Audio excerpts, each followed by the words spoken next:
अस्सलाम वालेकुम व्यूअर्स। आज का पहला ख़त है आनंद जी, मुंबई, भारत से।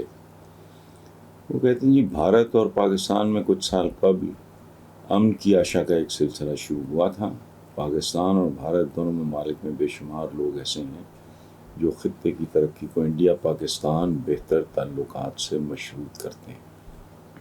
ये आनंद जी, ये 100% दुरुस्त है। अच्छा, आगे कहते हैं जी, और हकीकत भी यही है, दोनों ममालिक के ख़राब ताल्लुकात का मतलब दोनों ममालिक का ख़राब मुस्तक़बिल है, इसके सिवा कुछ नहीं।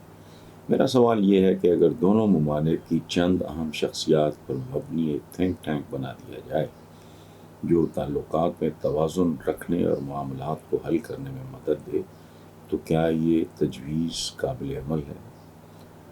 आनंद जी, बहुत शुक्रिया आपका।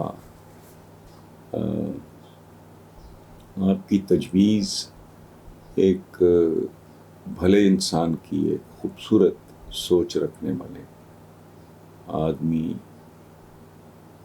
की सोच है।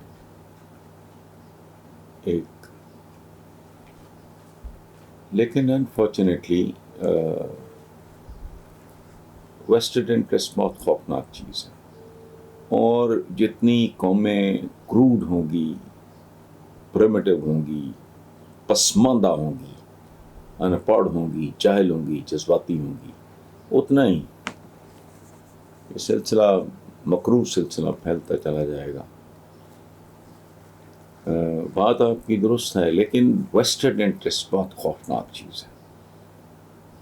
They are the real people. और जो बात आप कर रहे हैं या मैं मुद्दतों से लिख रहा हूँ या कह रहा हूँ, ये इसके लिए कोई अफलातून होना ज़रूरी नहीं है।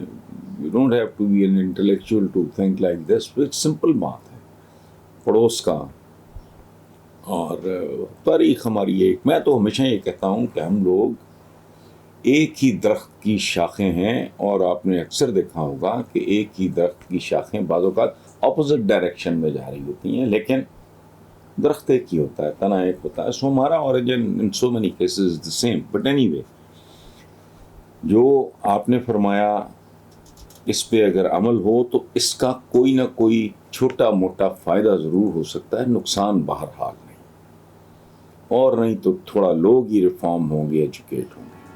Thank you.